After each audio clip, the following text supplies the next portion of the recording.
বন্ধুরা, তোমরা কেমন আছো? আমি খুব ভালো আছি। এই দেখো আমি কি রান্না করছি, পেঁয়াজ কলি আলু ভাজা। ঠিক আছে, পেঁয়াজ কলি আলু ভাজা করছি। আর এখানে বসাবো আমি এঁচোড়। এই যে এঁচোড় সেদ্ধ করে রাখা আছে, নাড়িয়ে নেবো। এই যে আলু কাটা আছে, এখানে বেগুন ভাজলাম, দেখতে পাচ্ছ। আর করব এই যে ট্যাংরা মাছের ঝাল আর মাছের ডিমের বড়া, এটা করব। তো এঁচোড়টা করব কারণ দিদির ছেলে একদম মানে মাছ টাছ খায় না, মাছ মাংস। তো এই যে তেল দিয়ে দিলাম, দিদির আবার সাদা তেলে রান্না খায়, তো সর্ষের তেল খায় না। তো এখানে তোমার আলু পেঁয়াজ করি ভাজা চলছে, বেগুন ভাজা হয়ে গেছে, এদিকে ভাতও হয়ে গেছে। চলো আমি এখানে এবার কী দেবো, প্রথমে দেবো সাদা জিরে গোটা ফোড়নে,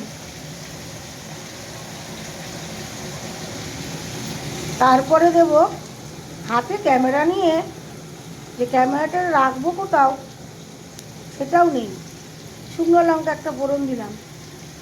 ঠিক আছে, এবার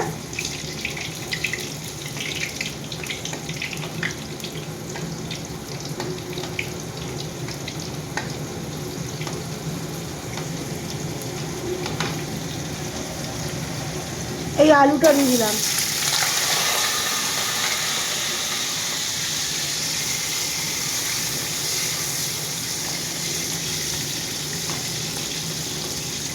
এদিকে মশলা বেটে রেখেছি, একটু পেঁয়াজ, একটু আদা, একটু রসুন, একটু লঙ্কা, একটু জিরে, এটা বেটে রেখেছি এঁচোড়ের জন্য। আর ট্যাংরা মাছের জন্য পেঁয়াজ কুচি, টমেটো কুচি, রসুন, আর এখানে মশলা করে রেখেছি। এটা মশলা হয়ে গেছে তোমার মাছের জন্য। আর কালকে তো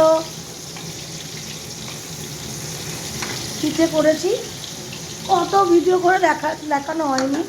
সবাই মোটামুটি কালকে সংক্রান্তিতে পিঠে করে, একটু নুন দিয়ে দিলাম।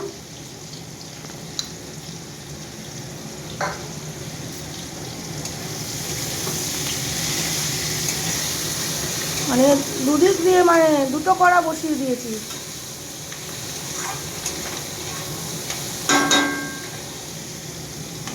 এটা লাল লাল করে একটু ভাজবো।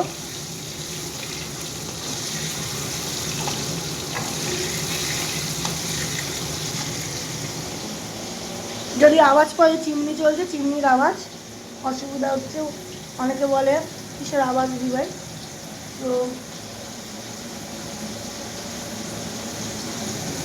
একটু হলুদ দিয়ে দিলাম,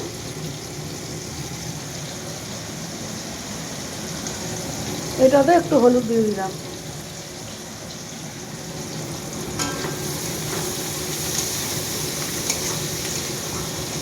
আমার রান্না করতে খুব ভালোবাসি, আমি খুব ভালোবাসি রান্না করতে। আমি খেতেও যেরকম ভালোবাসি, খাওয়া মানে কি, সবজিটা আমি শীতকালে একটু বেশি খাই।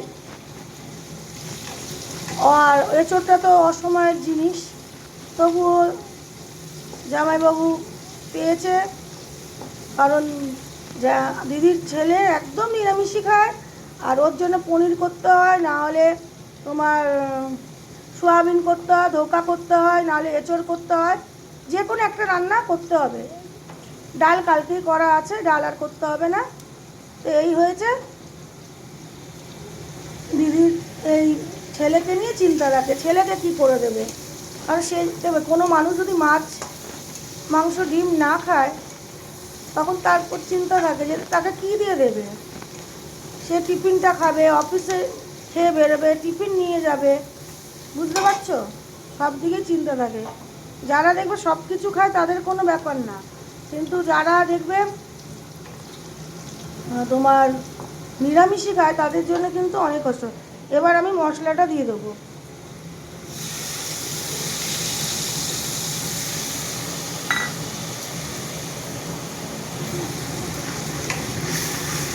মশলাটা দিয়ে দিলাম, কষাবো।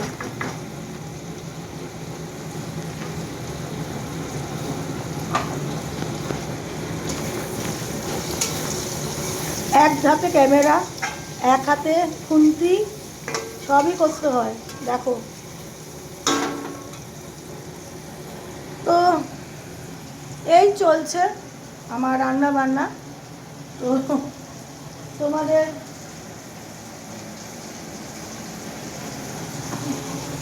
এরম তো নিশ্চয়ই প্রত্যেকটা ঘরেই হয়, সকালে যুদ্ধ চলে, তা আমারও যুদ্ধ চলছে, এইভাবে যুদ্ধ চলছে। দেখো দিদি অনেক সকালে উঠে কাজ করে, আমি তো কিছুক্ষণ আগে উঠলাম, তো তারও যদি একটুখানি যদি আমি করি তার অনেকটাই হেল্প হয় জানো। তারও ইচ্ছা করে কারোর হাতে খাই, বুঝেছ? তাই একটু করে দিই, আমিও কি করবো বসে বসে, তাই রান্না করে নেবো। তো এঁচোড়ে কিন্তু চিংড়ি মাছ দিলে বেশি ভালো হয়, বললাম না যে দিদির ছেলে চিংড়ি মাছ মাংস কিচ্ছু খায় না, তো এটা একটু নিরামিষ ঘি গরম মশলা দিয়ে যেটা মাংসের মতন করে একটু কষা কষা করে দিলাম। তো বাবা ঝালও খায় না, আবার কাঁচা লঙ্কা শুকনো লঙ্কা খায় না, মানে অনেক জ্বালা। এবার আমি এঁচোড়টাকে ধুয়ে নেবো। চলো দেখো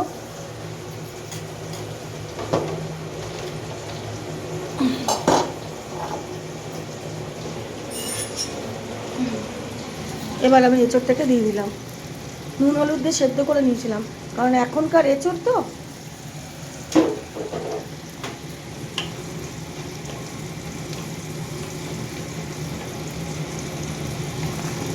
ভালো করে কষাতে হবে। একটু চিনি দেবো, আমি একটু ডালনা বলো বা রসা বলো হালকা চিনি দিই, তাতে স্বাদটা ভালো আসে।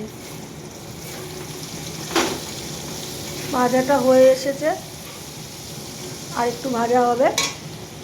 তো চলো, তো আজকের এই এঁচোড় ডালনাটা তোমাদের দেখালাম, ঘরে এরম করো। হ্যাঁ, এঁচোড় আবার নিরামিষও করা যায়, জিরে একটু দারচিনি এলাচ ফোড়ন দিয়ে একটুখানি তোমার জিরে আদা বাটা দিয়ে এঁচোড় করা যায়, ঘি গরম মশলা দিয়ে, ওটাও ভালো লাগে, কিন্তু একটু পেঁয়াজ দিলাম। এখনকার সেই তো সিজনের এঁচোড় না, সব ফ্রোজেন, তো এই জন্যই দিলাম। গুড় 500, তো আমার লিকুইডটা আনতে হবে না, লিকুইডটা আনতে গোটা, হ্যাঁ 500, হ্যাঁ। তো কালকে আমি পাটিসাপটা বানিয়েছি, দেখো দেখাচ্ছি। হ্যাঁ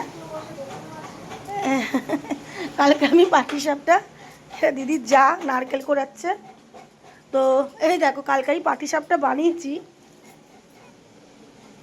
এই দেখো। সব কিছু ভিডিওতে তোলা যায় না, এটাই হলো মানে। এখন আজকেও পিঠে হবে, তো ভিডিওটা অনেক বড় হয়ে গেল, একটু দেখো, ভালো লাগলে লাইক কমেন্ট করো, আর কিছু বলবো না। তোমরা জয়াদিকে ভালোবাসো আমি জানি, এটা সত্যি, এটা আমার খুব পাওয়া, মানে কপালে আমার আছে বলে তোমাদের মতো বন্ধুদের এত ভালোবাসা পাই, বুঝেছ? এই তড়িজড়ি চলে, সকাল হলেই এই তড়িজড়ি, আর সারাদিন কি, সারাদিন তখন আর কাজ থাকে না। তো এখনকার মতো টাটা বন্ধুরা, আবার দেখা হবে অন্য ভিডিও নিয়ে, ভালো থেকো।